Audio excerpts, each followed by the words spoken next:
When I was a student of politics some 50 years ago, there was no such thing as Scottish politics. The general assumption was that the United Kingdom was a homogeneous nation state with no national divisions, nothing particularly interesting about the component parts of it. In fact, in the words of one famous textbook, Britain too has had its nationalities problem, its language problem, its religious problem. These are problems no more. And even when I was doing a PhD thesis on the role of the Scottish MP in the early 1970s, I was continually having to justify why was I looking at this question? Why was it interesting? It must be because Scotland was somehow different from a prevailing norm.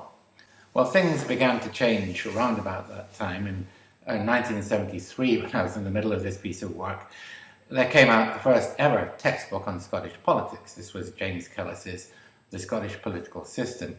And then a year later, in 1974, the SNP made something of a breakthrough in the general election. They won 11 seats. Their success didn't last for very long, but it did provoke the Labour government into returning to its historic devolution commitment and started a chain of events which many years later led to the establishment of the Scottish Parliament. So 20 years after devolution, it's really undeniable that there is such a thing as Scottish politics.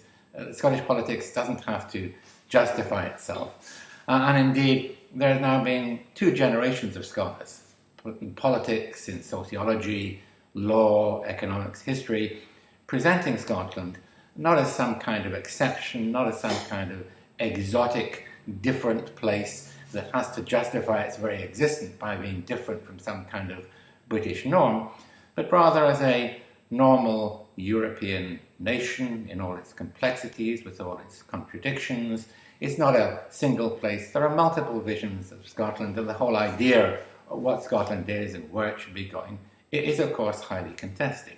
This is the normal condition of any nation. We've also seen a recognition of the complexity of Scotland and the fact that not only is it not exceptional, but it really is the focus of many of the great issues that are being played out in modern politics. How we manage the economy, what we do about social inequality, the crisis of the welfare state, the environmental crisis, global warming.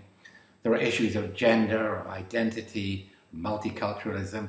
These are all being played out. They don't have any definitive resolution, but they're being intensely debated in one single place. And indeed, the very question of what nationhood means and what sovereignty means in a modern world and how we relate to the United Kingdom and how we relate to Europe is not something peculiar to Scotland. These are the great issues of modern day politics and society.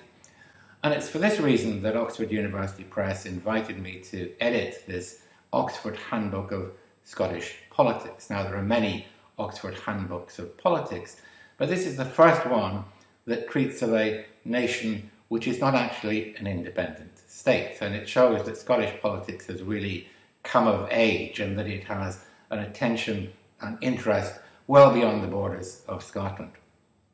It's a massive work. There are 37 chapters. We cover the institutions, parliament, policy making, issues of identity. We look at relations with Europe, Scotland and the world. We don't come to a single conclusion. We discuss the different perspectives there are on contemporary Scotland, but we hope that not only will it inform people outside Scotland of the reality of politics here, but provoke a debate within Scotland about where the nation is going. We know that there's intense concentration on Scotland recently by three events. One was the independence referendum of 2014, which attracted massive international interest and gave the nation the opportunity to debate itself. It produced an outcome, but the question has not gone away. Another issue, of course, is Brexit, which has raised very distinct issues in Scotland and raised the question of what Scotland's relationship with Europe should be and whether it should be the same as that of the rest of the United Kingdom. And then there's been the COVID crisis where, if the policies have not been terribly different in Scotland, the presentation, the focus of attention has been very much on Scotland itself. The book is available, but in the next few months we're going to post a series of blogs on the website of the Centre on Constitutional Change, in which the authors will present their ideas, present their findings, and we hope this will stimulate a continuing debate about the future of the nation.